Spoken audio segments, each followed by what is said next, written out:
Nah, herbal itu memang, kita tidak bisa bilang 100% aman ya. Mhm. Jadi istilahnya relatif aman. Berarti dokter itu nggak makan obat, yang farmasi? Biasanya enggak, tapi ketika ada sakit-sakit tertentu yang membutuhkan obat kimia konvensional, saya Mhm. tetap minum. Yuk kita bersuara. Dok, apa kabar? Baik, alhamdulillah Mbak Indi. Jadi, aku nih ngobrol sama, seorang kandidat doktor ya, Dokter Ingrid Tania MSI. Wah, ketua umumnya mau disebutin nggak? Ini panjang banget, Panjang aku harus banget baca. ya. Ketua Umum Perkumpulan Dokter Pengembang Obat Tradisional dan Jamu Indonesia. Oke, kalau begitu ya, kalau dokter memang ini adalah Ketua Umum Perkumpulan Dokter Pengembang Obat Tradisional dan Jamu Indonesia, berarti mengkonsumsi, obat-obat herbal atau jamu-jamuan setiap hari. Iya, Iya, iya, mau betul tanya Dok, sekali. iya mau tanya Dok, pernah kena ini nggak, virus COVID? Entah yang mana aja, varian mana aja, pernah kena Iya, nggak? alhamdulillah sih enggak pernah kena. Semoga juga seterusnya sampai Dari pandemi tiga-tiganya? berakhir tidak kena. Iya, enggak, alhamdulillah enggak pernah. Wow, itu karena apa? Menurut dokter karena apa? Karena sering mengkonsumsi, herbal kah? Mhm. Atau karena prokes kah? Atau memang jarang kumpul-kumpul? Sebenarnya semuanya ya saya Mhm, coba terapkan seoptimal mungkin, semaksimal mhm, mungkin mhm, ya. Jadi kan, sebenarnya sistem pertahanan tubuh kita itu ada yang sifatnya yang pertama barrier fisik ya. mhm. Barrier fisik kan dengan protokol kesehatan. Oke, Misalnya saya sebisa mungkin selama memang bisa tetap pakai masker, saya pakai masker gitu ya. oke. Kalaupun misalnya saya harus membuka Aha, masker, ya jaga jarak kan mhm. gitu. Ini segini cukup nih kita? Iya, cukup Cukup cukup ya? cukup.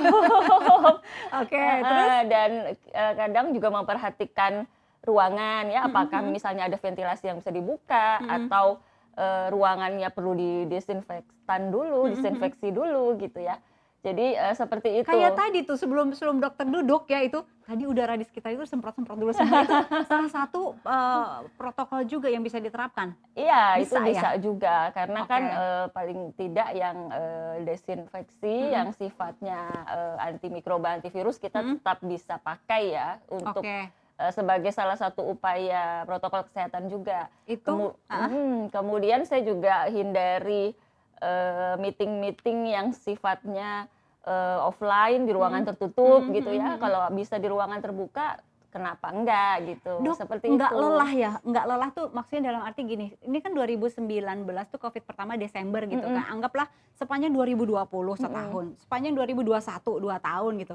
Dan sekarang 2022 itu nggak lelah Dok, jaga jaga yang tadi dokter lakukan itu selama 2 tahun, kan kadang orang suka yang, Iya "Ah, sih. oke, jaga," tapi terus lupa lengah, Mhm capek, mhm mhm. ini lagi gitu. Iya iya, sebenarnya sih iya sih, ada rasa bosen juga ya, apalagi yang pas kita kemarin-kemarin lagi, sebelum Delta, terus sampai Delta kan kita Heeh, bener-bener kayak nggak bisa ke mana-mana gitu ya, mhm, liburan nggak mhm, bisa mhm, gitu ya, tetep sih ada rasa kayak gitu, mhm, tapi mencoba mencari, cara lain untuk membuat, hati lebih mhm, enak mhm, gitu ya, mhm. pikiran lebih tenang, seperti itu. Kemudian juga, konsumsi herbal saya memang Nah tetap kan ini, setiap iya hari, karena iya, itu kan buat imunitas. Jadi mhm, ketika saat-saat kita memang harus membuka masker, kita ada pertahanan yang lain lagi kan oke itu dari pertahanan heeh, kedua, keduanya oke, keduanya setelah barrier fisik, ada pertahanan kedua kan mhm, dengan mhm.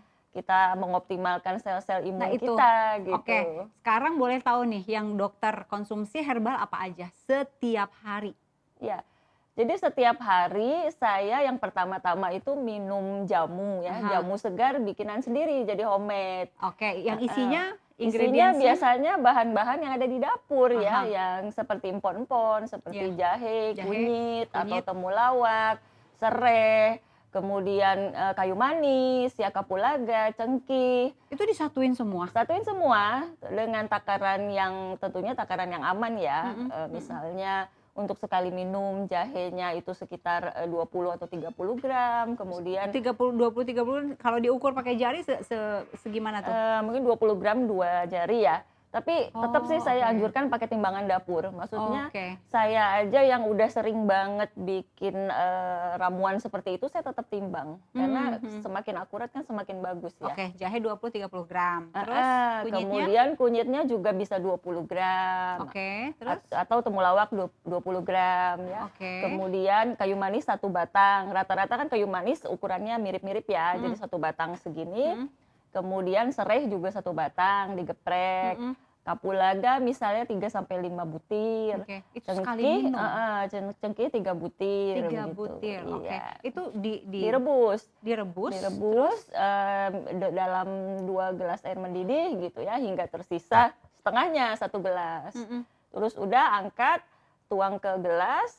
Kemudian setelah hangat kita berikan madu, ya misalnya 2 sendok teh. Setelah itu peras jeruk nipis, terus minum gitu. Bisa sehari sampai 1 sampai 2 kali sehari gitu. Itu kayak begitu untuk satu takaran. Untuk 1 takaran. Kalau misalnya untuk sekeluarga ya jumlahnya Ya, dibanyakin. iya, tinggal berarti. dikali aja berapa Setiap jumlah hari. keluarga. Iya, Dokter setiap hari. merasa ketika lupa atau lagi keluar kota nggak sempat bikin yang begitu-begitu gitu, ngerasa ada perbedaan nggak Ada perbedaan. di badan? Apa? Jadi biasanya yang paling terasa fit ya, vitalitas kita tuh agak berkurang ya, Bukan kebugaran. sugesti ya? Enggak, kebugaran kita agak berkurang dalam arti kok kayaknya gampang lemes gitu ya, terus kurang berenergi ya, apalagi kalau kita punya aktivitas banyak.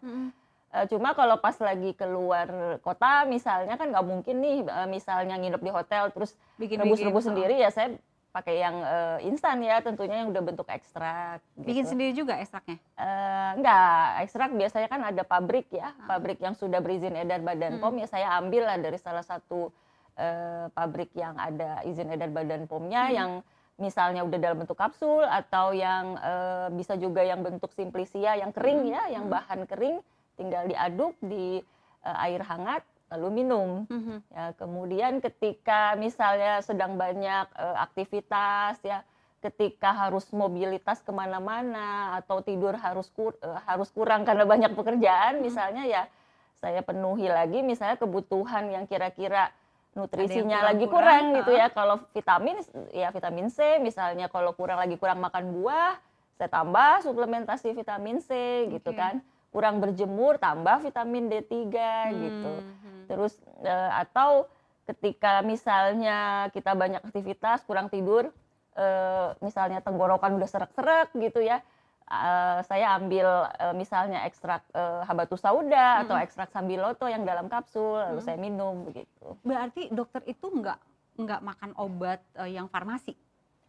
Pada Misalnya saat kayak tadi tenggorokan serak-serak kan orang suka yang langsung beli obat farmasi gitu kan, aduh minum apa gitu kan, obatnya apa gitu. Kalau dokter nggak lari ke situ berarti? Biasanya enggak, tapi ketika ada sakit-sakit tertentu yang membutuhkan obat kimia konvensional, saya tetap minum. Jadi misalnya ketika saya kena demam berdarah, ya saya pernah kena demam berdarah denggi, itu kan panasnya tinggi banget. Kalau panas tinggi banget dengan herbal itu kurang bisa menurunkan yang panas tinggi. Jadi tetap saya minum obat penurun panas gitu. Tapi tetap kombinasi dengan herbal. Kalau kayak macam Omikron, itu pakai herbal saja bisa? Bisa. Karena di luar negeri juga banyak yang hanya pakai herbal saja gitu. Karena gini loh, kalau Omikron itu kan rata-rata tidak bergejala atau bergejala ringan, ya kan? Nah, kalau bergejala ringan itu di negara lain banyak yang SOP-nya justru dengan pengobatan simptomatik, pengobatan terhadap gejala artinya. Jadi pengobatan terhadap gejala itu bisa dengan herbal saja. Misalnya kayak tadi, aduh tenggorokan kering nih, gitu kan, serak, agak-agak nyeri, terus ada batuk, ada pilek, itu kan bisa dengan herbal. Dan itu di luar negeri kan seperti di India, di Cina gitu ya. Kemudian di negara maju seperti Jerman pun mereka juga biasa kok pakai herbal aja gitu. Nah ini kan yang herbal di Indonesia banyak yang pakai juga. Bahkan Indonesia itu kayak surganya herbal gitu kan sebenarnya gitu. Tapi masyarakatnya itu lebih banyak ya mungkin sekian persen harus ada penelitiannya juga. Banyak yang lebih ketika ada sakit tenggorokan langsung obat gitu. Ada rasa pilek-pilek dikit obat gitu. Demam-demam dikit obat gitu. Padahal Indonesia surganya herbal gitu. sih. Gimana supaya orang yang sekarang kan Omikron kan gejalanya nggak terlalu berat seperti Delta gitu kan. Itu sebetulnya bisa langsung orang lari ke herbal. Menurut dokter mending bagusan mana? Pakai obat konvensional atau herbal aja untuk tubuh kita? Iya. Sebenarnya sih kalau dari hasil penelitian dan dari hasil pengamatan saya gitu ya, dan pengkajian saya juga, kami sih beranggapan tetap lebih baik herbal ya kalau untuk gejala ringan. Ya kalau untuk gejala ringan, karena kan gejala ringan kan biasanya keluhannya meriang atau demam, kemudian gejala di tenggorokan, batuk, pilek begitu ya. Itu bisa dengan efektif diatasi dengan herbal dan cukup aman dan juga dalam waktu yang cukup cepat ya. Kalau keluhannya ringan itu bisa lebih cepat dengan herbal juga sih. Kecuali kalau gejala COVID-nya sudah sedang berat, maka itu perlu obat-obat konvensional begitu. Seperti antivirus gitu ya. Atau kalau ada pengentalan darah ya pada COVID yang misalnya sedang atau berat, maka perlu obat pengencer darah ya, seperti itu sih. Yang untuk tubuh kita lebih bahaya mana dok? Misalnya kalau berlebihan atau kalau enggak ya lebih, kan obat itu katanya nih saya juga harus konfirmasi ke dokter, bahaya untuk ginjal juga katanya gitu. Nah kalau herbal ada menyisakan sesuatu untuk ginjal juga apa enggak? Nah, herbal itu memang kita tidak bisa bilang 100% aman ya. Jadi istilahnya relatif aman. Relatif Iya, aman. karena apa? Karena tergantung dari cara meminum kita, cara konsumsi kita apakah benar atau tidak. Kemudian yang penting juga takaran atau dosis. Itu sih yang penting, karena terutama ketika kita mengkonsumsi dalam takaran yang berlebihan, apalagi jangka panjang, maka itulah yang bisa berefek pada liver dan ginjal. Jadi memang bisa seperti itu. Jadi kalau itu sebenarnya konsepnya sama saja sih dengan obat konvensional ya. Ketika kita konsumsi berlebihan dalam jangka panjang, maka bisa berefek pada liver dan ginjal gitu. Apalagi kalau pola makan kita kurang baik atau kurang minum air putih kan, jadi semakin mudah lagi efek sampingnya pada ginjal gitu. Dok, kalau misalnya obat herbal, bukan obat herbal, ya ramuan herbal lebih aman gitu. Tapi kalau saya lihat kebanyakan rumah sakit, dokter-dokter itu lebih banyak rekomendasi obat-obat farmasi gitu. Iya, jadi begini, memang kan kalau di kedokteran, kita ini kan kedokterannya kedokteran western ya, western medicine, conventional medicine. Jadi pada saat kami kuliah di Fakultas Kedokteran kan nggak diajarkan herbal sama sekali ya. Sama sekali tidak.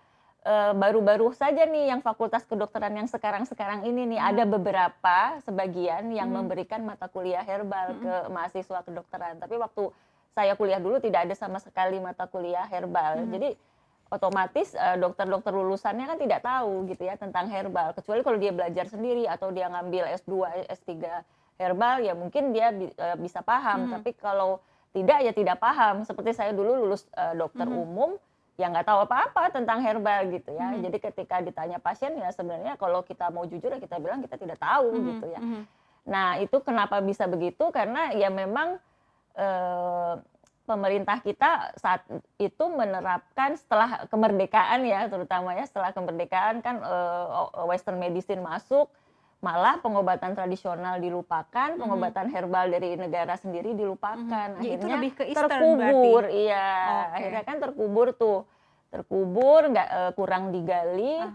Sebenarnya kan kalau udah digali bisa diteliti. Diteliti misalnya sampai uji klinik, sama halnya dengan obat konvensional juga kan kita bisa dapat bukti-bukti keamanan dan bukti-bukti khasiat kan. Nah kalau sudah diteliti secara lengkap, maka kedudukannya bisa sama dengan obat kimia konvensional yang biasa diresepkan oleh dokter di rumah sakit. Nah cuma kan masalahnya kita terus terang terlambat ya, terlambat menggali, terlambat mengembangkan, terlambat meneliti. Surganya ya padahal di sini. Dan herbal-herbal kita ini ternyata diteliti oleh peneliti asing gitu ya. Maksudnya kayak Korea. Korea itu neliti temulawak kita, neliti temu kunci kita, sampai mereka membuat ekstrak herbal di sana Dan itu dari bahan herbal kita. Aduh. Mereka bikin kosmetik, skincare, itu ternyata dari bahan herbal Indonesia. Ya ampun, yang Korea-Korea itu. Iya, skincare itu ternyata banyak ekstraknya dari Indonesia. Oke. Nah kalau misalnya kayak gitu, kenapa sih nggak mulai digalakkan aja menggunakan ramuan herbal, ayo gitu. Nah itulah. Atau emang ada apa ya, susah mungkin, kesulitannya apa? Jadi memang pasti tantangannya banyak ya. Iya. Cuma kan kita tetap harus memulai ya. Makanya para dokter yang punya concern di bidang ini ya berkumpul lah. Misalnya salah satunya dalam wadah PDPOJI ini Oh, ya. iya. Perkumpulan Dokter Pengembang Obat Tradisional dan Jamu Indonesia. Memang kita gencar kalau lihat ke Instagram kami itu hampir tiap hari selalu ada edukasi, ada Instagram Live, ada webinar. Jadi banyak sekali lah, kadang-kadang juga di TV, di radio ya. Jadi kegiatan edukasi kepada masyarakat dan juga kepada teman-teman dokter gitu. Jadi kami sering mengadakan webinar misalnya berakreditasi ID untuk para dokter supaya dokter bisa lebih punya pengetahuan tentang herbal. Jadi sewaktu-waktu dia bisa meresepkan fitofarmaka misalnya. Itu yang kita lakukan, atau kita juga melakukan penelitian langsung gitu kan. Misalnya bekerja sama dengan lembaga penelitian dari pemerintah ya, atau kita memberi masukan kepada regulator seperti Badan POM, seperti Kemenkes. Jadi kegiatan-kegiatan seperti itulah kita mencoba membangun awareness ya. Kemudian ya alhamdulillah sih sekarang udah mulai ya. Maksudnya pandemi ini sebenarnya membawa hikmah ya, membawa hikmah dalam arti semua terbuka matanya juga. Ternyata masyarakat juga pakai herbal lagi nih gitu kan. Balik lagi empon-empon jadi beken banget gitu. Malah harganya naik gitu kan. Nah, akhirnya pemerintah ya mulai melakukan semacam percepatan untuk pengembangan obat tradisional Indonesia. Tapi gitu. banyak yang belum tersertifikasi ya, obat-obatan herbal itu kayak banyak yang belum masuk ke Badan POM gitu. Sebenarnya obat, istilahnya tuh kalau di Badan POM obat bahan alam. Kalau di Kemenkes mereka bilangnya obat tradisional. Nah, dibagi 3 kategori. Ada jamu, ada obat herbal terstandar, ada fitofarmaka. Yang jamu ada 12.000 lebih sebenarnya. Sudah terdaftar di Badan POM. Itu berdasarkan ramuan yang turun-temurun ya, yang kemudian diproduksi secara modern lalu mendapatkan izin edar Badan POM. Kemudian yang obat herbal terstandar itu sudah 80 lebih ya. Dan itu sudah diteliti praklinis. Praklinis itu artinya diteliti pada hewan coba ya untuk keamanan dan efektivitas. Kemudian yang terakhir fitofarmaka. Nah, fitofarmaka ini yang masih sedikit, masih ada baru ada 27 ya, antara 27 28. Ini yang karena penelitiannya disyaratkan harus sampai manusia ya, yaitu uji klinik. Ya, uji kliniknya juga nggak sembarangan, harus uji klinik yang gold standar, yang yang acak terkontrol ganda, multisenter, pokoknya syaratnya banyak lah gitu. Artinya biayanya besar, sehingga kan tidak semua industri mampu ya untuk melakukan uji klinik itu, terutama dari sisi biaya. Banyak yang di luar itu yang belum masuk ke Badan POM juga banyak ya? Yang belum masuk ke Badan POM yang ada 2 kategori sebenarnya. Yang pertama sebenarnya legal, artinya jamu segar itu tidak perlu izin edar Badan POM. Ya, makanya itu banyak kan dijual oleh mbok jamu gendong atau secara online. Ya, itu memang tidak perlu izin edar Badan POM kalau jamu segar. Nah, ada lagi jamu yang ilegal. Nah, ini yang nggak boleh sebenarnya. Ilegal itu karena? Dalam arti jamu ilegal ini dia bukan berupa jamu segar, tapi misalnya sudah dalam bentuk kering atau dalam bentuk kapsul, tablet, sirup misalnya, tapi tidak didaftarkan ke Badan POM. Udah lebih ke pabrikan gitu ya? Pabrikan tapi nggak didaftarkan ke Badan POM. Dan biasanya kenapa dia tidak mendaftarkan ke Badan POM? Karena ada bahan-bahan yang dilarang. Seperti campuran obat kimia dimasukkan ke situ. Supaya kesannya itu ketika konsumennya meminumnya kesannya cespleng gitu, cepet banget gitu kerjanya. Jadi orang jadi mau beli lagi. Untuk yang ini ada nggak kayak petunjuk di kemasan gitu bahwa itu ada ramuan kimia juga gitu? Jadi gini, petunjuknya itu nomor izin edar Badan POM. Jadi kalau kita mau membeli nih misalnya produk obat tradisional, pertama-tama kita lihat kemasan kan, lihat ada nomor izin edar Badan POM apa enggak. Biasanya no.tr angka sekian sekian sekian gitu ya. Nah, selain itu tapi kita perlu cek itu angka yang tertulis di kemasan itu asli beneran angka yang terdaftar atau dia ngarang-ngarang sendiri tuh angkanya tuh angkanya. Nah, itu bisa dicek ke websitenya Badan POM, cek BPOM atau aplikasi cek BPOM yang bisa di-download di Android Play Store. Oke, itu ada berarti kita ngecek konsumennya yang harus proaktif Iya, berarti ya. Iya, karena itu banyak sekali jamu BKO itu dan Badan POM banyak melakukan razia juga udah razia 1 tumbuh 1.000 gitu hilang 1 tumbuh 1.000 gitu. Jadi turun dulu, nggak ada dulu bentar beberapa hari naik lagi. Iya gitu. Jadi sulitnya di situ. Oke. Nah, kalau kayak gitu misalnya nih ya amit-amit ya misalnya ada yang kena Omikron atau Covid atau apalah itu. Herbal juga dalam waktu yang bersamaan juga obat kimia juga gitu. Itu bahaya nggak kalau dua-duanya jalan bersamaan? Sebenarnya boleh-boleh aja sepanjang memang tidak ada interaksi negatif ya. Artinya gini, jadi pengobatan yang sifatnya komplementer, saling melengkapi itu oke. Misalnya begini, ketika dia suatu pasien terkena Omikron ya, Omikron gejala ringan, tapi gejala ringannya demamnya tinggi banget misalnya. Nah kan biasanya kalau tinggi banget dikasih paracetamol ya. Paracetamol silakan dikonsumsi untuk menurunkan demamnya, kemudian boleh kombinasi dengan herbal yang bisa mengatasi keluhan di pernafasannya ya, seperti batuk, pilek, sakit tenggorokan. Nah, yang penting dikasih jarak biasanya ya, dikasih jarak minum antara paracetamol dengan obat herbalnya, biasanya dikasih jarak 1-2 jam. Supaya tidak atau menghindari timbulnya interaksi negatif yang bisa saling mengurangi efektivitas. Iya. Tapi untuk badan kebanyakan konsumsi ada obat ini, ada herbal juga, untuk badan nggak apa-apa?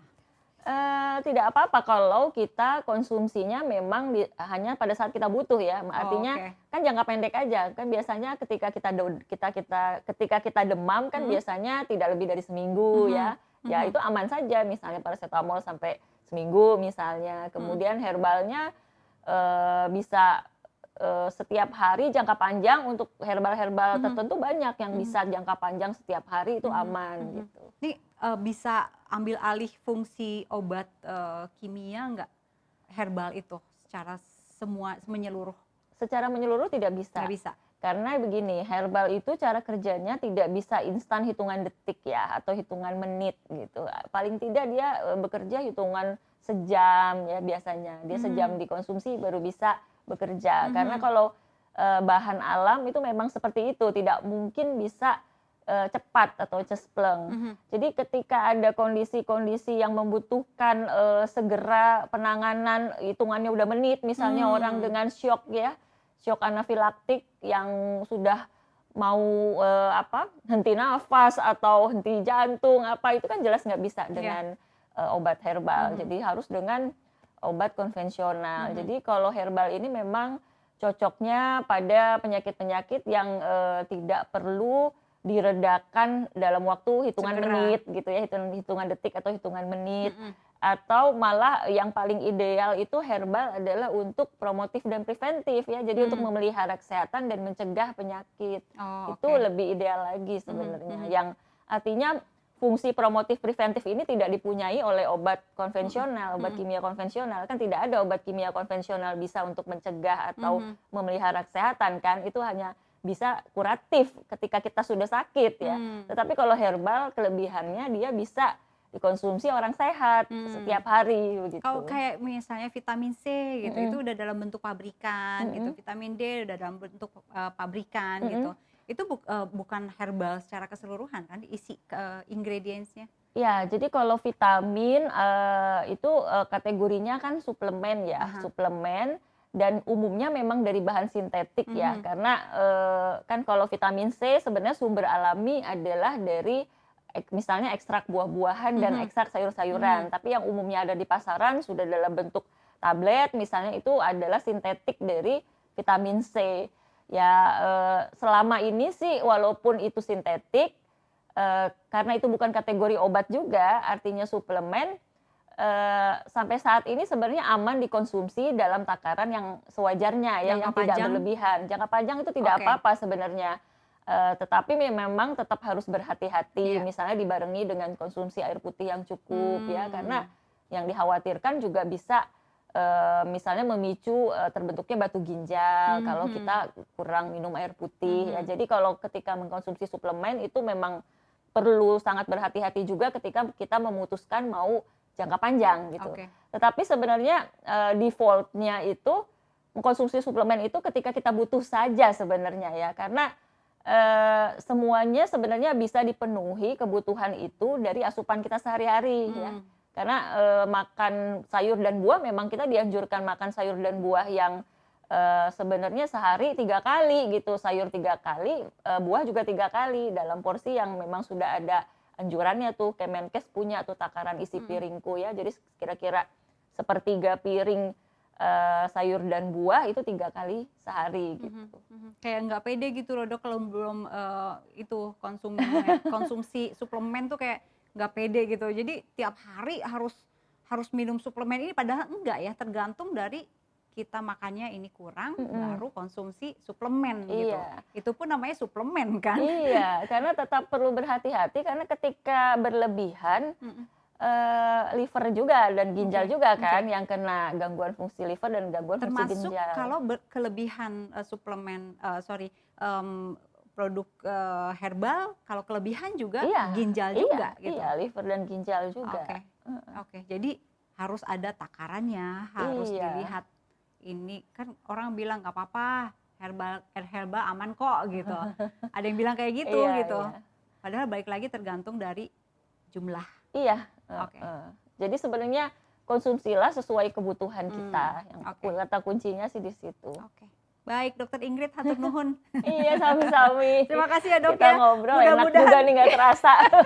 Mudah-mudahan jangan sampai kena ya dokter, rekor loh. Rekor Amin. ada dokter yang udah kena COVID berkali-kali, kalau dokter sama sekali belum. Itu rekor banget. Ya udah dok, terima kasih ya. Iya, Hatur nuhun. sama-sama. Assalamualaikum. Waalaikumsalam warahmatullahi wabarakatuh.